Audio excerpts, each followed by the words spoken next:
السلام علیکم جی، کیسے ہیں آپ سب لوگ؟ امید ہے خیریت سے ہوں گے، خوش باش ہوں گے، ٹھیک ٹھاک ہوں گے۔ تو آج ہم بات کرنے والے ہیں صحافتی برادری میں موجود کچھ کالی بھیڑوں کے بارے میں۔ جی ہاں، ہم مبشر لقمان کے بارے میں بات کر رہے ہیں۔ تو مبشر صاحب نے کیا کیا؟ مبشر صاحب نے یہ کیا کہ انہوں نے ایک اسرائیلی ٹی وی کو انٹرویو دیتے ہوئے کیا باتیں کیں، وہ ہم ڈسکس کریں گے آج اس ویڈیو میں۔ مبشر صاحب جو کہ پاکستان کا ایک بہت بڑا نام ہے، اور انہوں نے انٹرویو کے درمیان فرمایا کہ اسرائیلی قوم ایک بہت ہی بہادر قوم ہے، اسرائیلی قوم ایک بہت ہی جنگجو قوم ہے، اور اسرائیلی قوم کو ہمیں تسلیم کر لینا چاہیے۔ اور میں بھی چاہتا ہوں کہ اسرائیلی قوم کے ساتھ ہمارے تعلقات مزید بہتر ہو جائیں، اور ہمیں جو باقی بھی جو ٹریڈ کے حوالے سے بھی انہوں نے بات کی، اور جو دوسرے معاملات تھے ان کے اوپر بھی وہ فرمانے لگے کہ اسرائیل کے انہوں نے بہت گیت اور گن گائے۔ انہوں نے فرمایا کہ میں مشرف دور میں بھی منسٹر تھا، تو تب بھی میں یہ چاہتا تھا کہ ہمارے تعلقات بہتر ہوں اسرائیل کے ساتھ۔ اور مزید جو باتیں تھیں وہ ظاہر ہے اب ہمیں تو کسی کو ایکسپوز کرنے کی ضرورت نہیں ہے، یہ لوگ خود ہی ایکسپوز ہوتے جائیں گے۔ اب آپ خود سمجھدار ہیں کہ ایسے صحافیوں کو فنڈنگ کہاں سے ہوتی تھی، اور جہاں سے فنڈنگ ہوتی تھی اب ان کو پے بیک کرنے کا ٹائم آ چکا ہے، تو اب وہ پے بیک کریں گے آہستہ آہستہ کر کے۔ تو اب مختلف جو فورمز ہیں ان کے ذریعے سے پیسے چلنا شروع ہو جائیں گے، مختلف سوشل میڈیا ٹیمز کے ذریعے سے اور مختلف چینلز کے ذریعے سے وہ پیسے سرکولیٹ ہوں گے صحافیوں میں اور ادھر ادھر۔ تو مبشر صاحب نے میرے خیال میں وہ جو مین ٹاپک تھا اس دوران وہ ڈسکس کیوں نہیں کیا کہ مسلمانوں پہ جو پوری دنیا میں اسرائیل ظلم کر رہا ہے، اور اسرائیل کی جو پالیسیز ہیں مسلمانوں کے حوالے سے، وہ اس کے اوپر مبشر صاحب نے ذکر نہیں کیا، کیونکہ مبشر صاحب کو جو ایجنڈا ملا ہوا تھا وہ اس کے اوپر پورا عمل کر رہے ہیں، عمل، اور ان کا پے بیک کرنے کا ٹائم ہے اس ٹائم۔ تو میں اس ویڈیو کے ساتھ ہی جو ان کا انٹرویو ہوا اس کو میں اٹیچ کر دوں گا، تو آپ مزید ویڈیو میں دیکھ سکتے ہیں ان کی جو بات چیت ہوئی۔ تو امید ہے آپ کو یہ ویڈیو پسند آئے گی۔ میرے چینل کو لائک کیجئے، سبسکرائب کیجئے، اور انشاءاللہ اگلی ویڈیو میں ملاقات ہوگی۔ اللہ حافظ، اپنا خیال رکھیے گا۔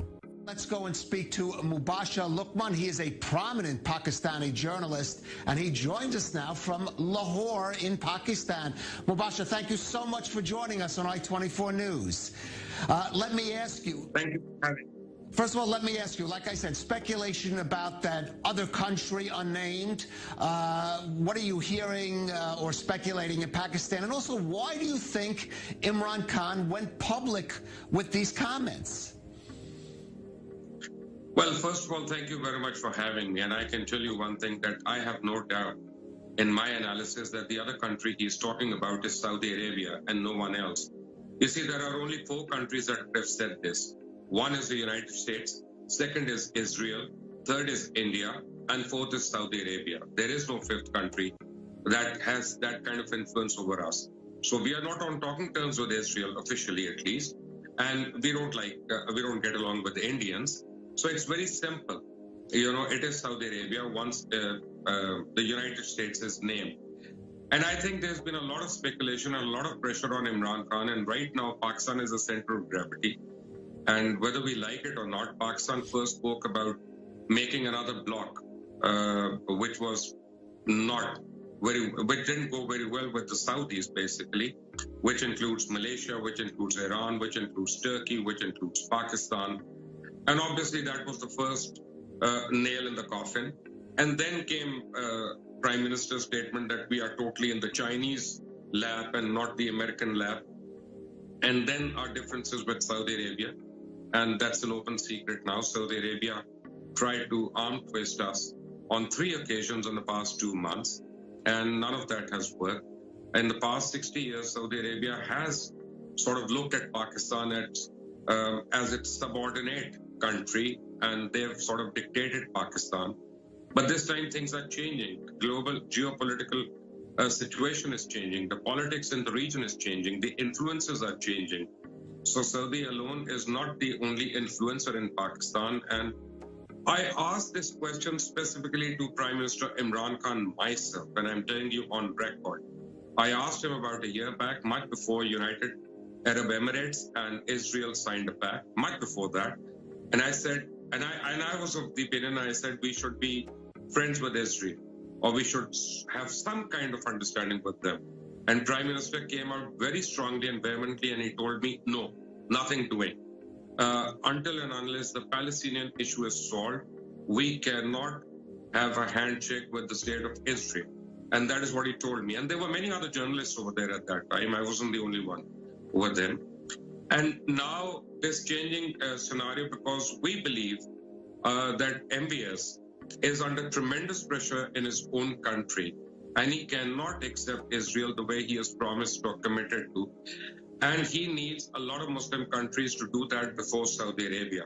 And Pakistan has a very strong presence in the region. Pakistan, contrary to popular belief, contrary to what many people in Saudi Arabia or Israel may think, but Pakistan is a nuclear country. It's the only Muslim country which is a nuclear country. Pakistan has a regimented army of 800,000 people. It is the fourth or the fifth best army in the world. Pakistan has a very strong defense system. Pakistan has a very strong geopolitical strategic importance. So Pakistan cannot be subservient to another country, and hence our no to Saudi Arabia. It is as simple as that. But let me give you maybe another argument for Pakistan establishing ties with Israel. Surely you've seen there the developing of this relationship between India and Israel and the benefits it's brought to India in trade, in defense. How are those being viewed in Pakistan? And could that be a factor in this equation? A major factor. You see, I have to be honest with you about one thing, and I hate to say it because I have many friends across the border, many friends in India. But Pakistan and India, they're centric. Pakistan is India-centric and India is Pakistan-centric. And anybody who's a real friend of India, we sort of look at them with a lot of skepticism and with a lot of question marks. Now, Israel and India are not only cooperating in agriculture or in commerce, they're cooperating in defense, they're cooperating in missile technology, they're cooperating in aviation technology. And we believe that all of that is going to be used on us or against us at any given time. So we are very, very threatened about that. So of course, if you want, Pakistan to be open to Saudi Arabia or Israel or anyone for that matter, you must have a leverage between us and India. You have to treat us equally. You can't create an imbalance. And of course, we look at that with a lot of skepticism. We don't like how Israel and India are cooperating, especially in defense. If you were only restricted to agriculture or trade and commerce, that is fine. That is between two countries. But that defense, that armament is used against Pakistan. It is not used against any other country. That's how we look at it. Right. Mubashir, I have to ask you, many Pakistani journalists would even decline to appear and speak with me, from our studio in Tel Aviv. I'm curious about your personal perspective on the possibility of Israel-Pakistan relations on some level or the other. I was a minister in Pervez Musharraf's cabinet as well, and I am one of those people who have believed from that time that Pakistan should be friends with everyone, that we should revisit our foreign policy, and we should think of Pakistan first and whoever is important to us, and we should stop fighting other people's fights and wars. So I am one of those people who believe that we should shake hands and we should have diplomatic ties. There's no issue about that. But there's a majority of the people who do not agree with me. In fact, who look down upon me because of my opinion. But having said that, you must understand one thing. Israel is not a dream, it's a reality. It's a very important country. It is a very, very vibrant country. The Israeli nation is a great nation. I have no doubts about that. In their own way, they are fighters, they are survivors. And Pakistan is a great country as well. Pakistan is a surviving country. And Pakistan in its own right has many accolades.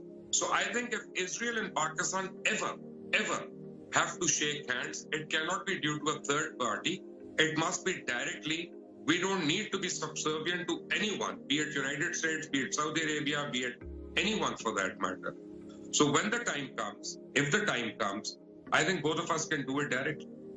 Right. We're only about 30 seconds. Are there others? How many others in Pakistan, even maybe in some official circles, might share that view and maybe not make it public as you do? The problem is that when a child is born, it doesn't mean the mischief happened the night before. It takes a whole lot of 9 months.